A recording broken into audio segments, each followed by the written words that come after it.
policies that protect the rights, welfare, and dignity of all citizens, with a special focus on marginalized and vulnerable populations, including persons with disabilities. The government is committed to disability inclusion in the implementation of all its programs and has put in place policies and measures that are geared towards the improvement of livelihoods, economic empowerment, and for improved living standards of persons with disabilities, both at county and national levels. Mr. Speaker, sir, disability inclusion focuses on creating accessible, equitable environments in which individuals with disabilities can fully participate in the society. The ministry has made efforts to ensure that the disability mainstreaming indicator is reinstated. The State Department, through the National Council for Persons with Disabilities, acknowledges that the disability mainstreaming indicator was among 6 performance indicators retired from the performance contracting guidelines following the comprehensive review of the PC framework. The decision was informed by recommendations of the Stakeholders Forum, which resolved to reduce the number of cross-cutting indicators and retain only those directly linked to institutional strengthening and core mandate delivery.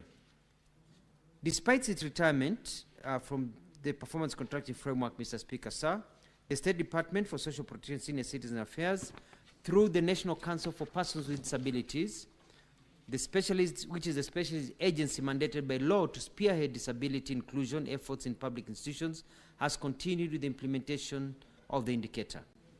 The rationale provided for its retirement includes, and it's spelled out there, its anchorage in law, both the Constitution and the New Disabilities Act, the belief that inclusion is now mainstreamed in many institutions and can continue to be implemented without necessarily being tied to performance contracting.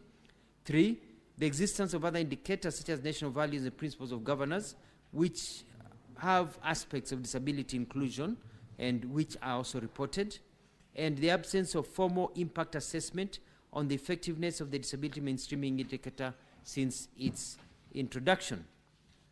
However, the ministry, through the National Council for Persons with Disabilities, continues to engage the Office of the Head of Public Service and the Public Service Performance Management and Monitoring Unit to advocate for the reinstatement of the disability mainstreaming indicator in future performance contracting cycles. In the current financial year, this 2024-2025, the State Department for Social Protection, through the National Council for Persons with Disabilities, is undertaking an impact assessment of the disability mainstreaming indicator to demonstrate its effectiveness when it was in place and to highlight its continued relevance in driving disability inclusion within public institutions. There, Mr. Speaker, I may regress and say that it is important for us to have some form of evidence that will be able to convince others that this is important. Additionally, Mr. Speaker, sir, the State Department for Social Protection, Senior Citizen Affairs, through the National Council for Persons with Disabilities, is supporting ministries, departments, and agencies that have opted to continue reporting on disability inclusion indicators outside the performance contracting framework, and is working with county governments to institutionalize disability inclusion through alternative monitoring tools tailored to their structures and priorities. I'm very pleased that during the assent of the Person with Disabilities Bill 2024, of which, Mr. Speaker, you are present, the President, His Excellency William Ruto, directed that disability mainstreaming indicator be reinstated back in the performance contracting guidelines, and we are very happy with that.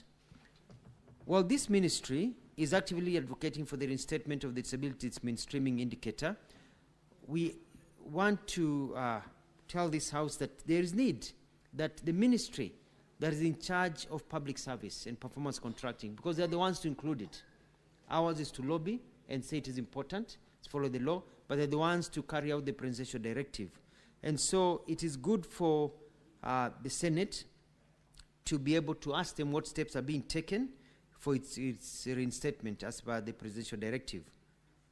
Mr. Speaker, sir, let me now move to question B, about actions taken against public institutions that failed to submit data on employment of persons with disabilities. And my response is as follows. The 2024 Status Report on Disability Inclusion revealed that 50% of public institutions submitted data, that less than 50% submitted data on the employment of persons with disabilities, pointing to a significant compliance gap despite clear legal provisions requiring the same. Mr. Speaker, the State Department for Social Protection Senior Citizen Affairs, through the National Council for Persons with Disabilities and the National Council for Persons with Disabilities, has taken the following actions. One, we've been issuing formal reminders, which we issue to all MDAs of government, reiterating their legal obligations under the Act. Number two, which says that at least 5% of public sector employment opportunities be reserved for persons with disabilities. Number two, in a move to promote transparency and accountability, the names of institutions that failed to submit the required data were listed in the status report on disability inclusion 2024, thus creating reputational accountability and encouraging future compliance. Number three, initiated engagement with relevant authorities to explore possible enforcement measures for non-compliance, so that this is something that is ongoing, trying to lobby and ensure that others are told the importance of it and how to be able to enact this. Very important. And lastly, reviewing the feasibility of introducing mandatory disability inclusion reporting in government performance frameworks to ensure structured follow-up and consistent monitoring. Mr. Speaker, sir, it is important to note that even though there are laws for certain limitation sanctioning government institutions, we are committed to strengthening. There's really no enforcement mechanism. There is a law that says if you don't do this, then this is the punishment that you're going to receive. So lack of that, you have to lobby people and tell them. So there's a weakness there in telling people that they need to do this. So C, measures to ensure the Public Service Commission enforces the 5% employment reservation. Mr. Speaker, despite, I'm on second paragraph, despite this legal foundation that is listed up there, the law does not explicitly assign enforcement authority to a single entity, creating a gap in accountability. As a result, the State Department for Social Protection Senior Citizen Affairs, through the National Council of Persons with Disabilities, has proactively initiated a multi-pronged approach to address this gap and ensure that the Public Service Commission assumes a stronger enforcement role given its constitutional and operational oversight of public sector recruitment. And the following measures have been undertaken. One, the Ministry has formally engaged the Public Service Commission to issue circulars requiring all ministries, departments, and agencies to submit disaggregated employment data, specifically indicating the number of persons with disabilities that are employed. This forms the basis for accountability and tracking progress. And second, a structured partnership between the Ministry and the Public Service Commission is currently under exploration to, one, conduct joint disability inclusion audits in public institutions, monitor progressive realization of the 5% employment threshold, and integrate disability inclusion indicators into performance appraisals of accounting officers and HR managers in the public sector. There is ongoing work to integrate disintegrated employment data within the Unified Human Resource Information System and to establish linkage with the National Council of Peoples with Disability database for real-time compliance monitoring and cross-verification. Finally, Mr. Speaker, sir, all these steps are part of a broader strategy for transition disability inclusion from a goodwill-based effort. And I think this is very important. It's important to transition this from a goodwill-based effort to a right-based, structured and enforceable obligation. Achieving full compliance with the constitutional 5% employment requirement will require continued commitment and coordinated action across all arms of government. Thank you, Mr. Speaker, sir. I submit. Senator Mbugua. Do you have any supplementary question? Yes, Mr. Speaker, sir. CS, first of all, I'm not satisfied with the answer you have given because on many issues you just given some general indications without specifics. I would want to know from your response on page 2, you have indicated that there are some alternative monitoring tools which have been used. Would you tell this House which tools are these and where they have been applied? And secondly, Mr. Speaker, in the absence of the performance,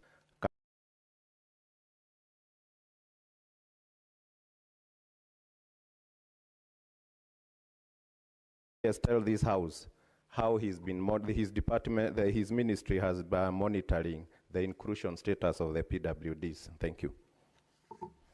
Honorable CS, you may proceed to respond.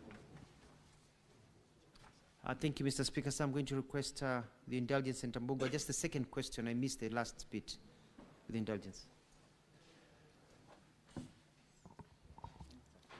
In the absence of the performance indicator, how has your ministry been monitoring the inclusion of persons with disabilities in all sectors, as your ministry is mandated to do?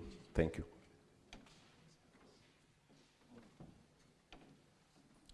Thank you, Mr. Speaker, sir, and thank you, Senator Mbugua. Some of the alternative ways of monitoring have been through what you call performance appraisal. So they have been in the forms of performance appraisal of HR officers and also leaders of certain sections. So you are asked, have you been doing this? So that's part of the system. But as I said, there needs to be a better and improved system. And what I've told my officers after the Disability Act was passed is that we have to sit down, and we agreed during a Senate Labor and Social Protection Committee meeting that we'll be sitting down within the next 4 weeks with Senator Christo Asige. She said we invited her to come and sit with us so that we could go through modules of how to enforce and ensure some of these performance issues are indicated, and also how data is collected, because one of the challenges we face in this country is getting proper data. And you find that there is no proper system of even telling us how many disabled people there are, people living with disability rather, they are living in our country, because it is not very good research that is done. So we need to agree on a tool. One of the tools that is used is called the Washington model, a Washington tool that is actually removed from our cultural experience. It's a tool that is being used that we've borrowed heavily from the West. We have to come up with our tool. So I want to assure this House and Senator Mbugua that within a very short time, we will come up with proper systems, not only for the public service, but also for the public sector. Because the private service may be complying, but the private sector may not be complying. The other thing you asked us about what performance indicators have we been using. I think I've answered that in the first question. It's been a challenge. When I got to this ministry, I found that there are a lot of things that are in theory that are not implemented. And I think that's the challenge we have with the public service all over the world, and especially in this country. There are a lot of things are put in theory, and they're in books, but they're not implemented. So it's part of the process that we are going through. Thank you, Mr. Speaker. Senator Muma. Thank you, Honorable Speaker, for giving me an opportunity to ask a question. Honorable Speaker, I want to begin by declaring interest. I am a parent of a person with disability, so I take these issues very seriously. Honorable Speaker, indulge me also for just a minute to say that I have read through this question very carefully, and I'm afraid it's very underwhelming. The CS has not responded. The CS is scattering around. He is vague, trying to justify why an indicator has been removed, talking about beliefs, not giving any statistic to show that he has the competence as the department related with matters on disability to guide on the questions that he's been provided. There are many questions I could ask, but I'm allowed only one. I would want to know which tools has the ministry used to guide them in measuring disability inclusion, since you say your department has continued to use the indicator while the other MDS are not using it. Which tools are these, and can you submit this tool to us? Senator Boni. Thank you, Mr. Speaker.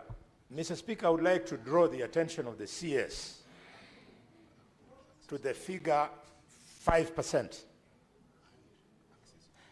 Going by the example in this House, the House is expected to be properly constituted when we have at least two senators who live with disability. The Speaker would never start the House unless that provision was made. In your case, it is 5%. Listening to you, you are giving the country the go-round, whiling and talking about circulars and all manner of things that you have said. This failure by yourself and your ministry in this issue of 5% is a reflection of your failure in the employment of our youth outside the country. Those youths have asked me this morning, because they knew you were coming, that I demand of you, which I now do, that you resign Senator, as the cabinet secretary Senator in the ministry. Boni. Are you willing to do so that you can be properly investigated? Senator Boni, Honorable CS, you can disregard totally that statement by Senator Boni.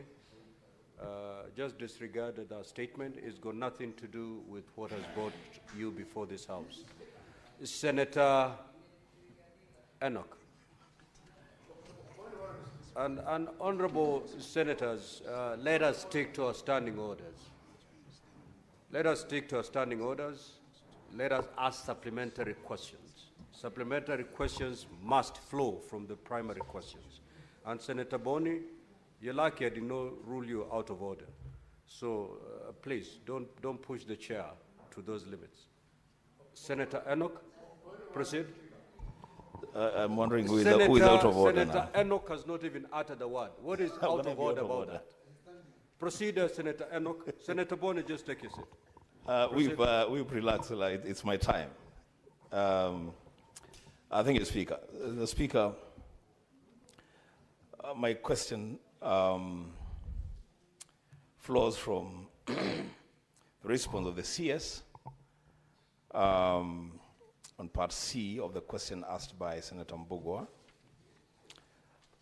on the issue of the ongoing work to integrate disability employment data within the Unified Human Resource Information System. So, Speaker, the question that I am grappling with is the CS indicates that as things stand now,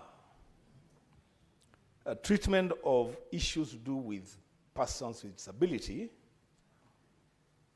is based on goodwill. And you say that there is a transition now towards rights-based structure and forcible obligation to persons with disabilities. So, Speaker, I want to find out from the CS whether it is the position of the government that, in fact, the inclusion of persons with disabilities, so far, because what he talks about is a transition, so far, it's a goodwill issue and not a matter anchored on the Bill of Rights in Chapter 4 and Articles 41 and 54 of the Constitution. I thank you, Mr. Speaker. Honorable CS, you may proceed to respond.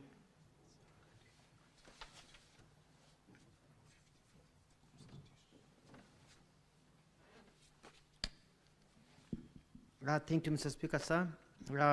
Senator Muma, thank you for your question.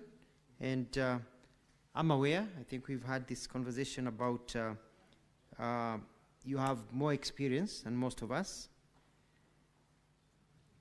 Mr. Speaker, sir, what we've been doing and what I found the ministry has been doing is that we have been trying as much as possible to use the tools that are given to human resource agencies when they're employing. And that is in terms of we look at what is the percentage of people with disability in their companies or in the institutions based on the employment data that they provide.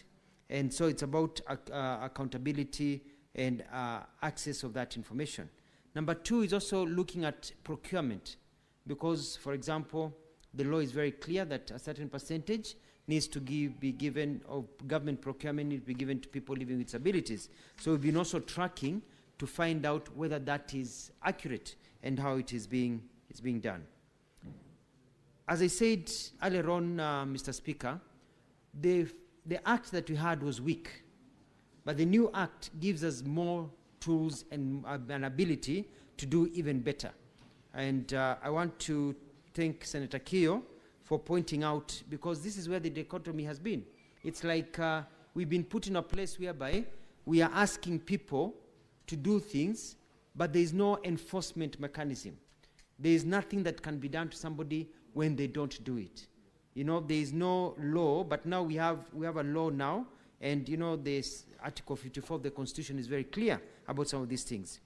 Mr. Speaker, I'd like to also point out that we have to be innovative, and I'll be issuing directives very soon as the guidelines, and also bringing some, some ideas here to this House to be able to help us.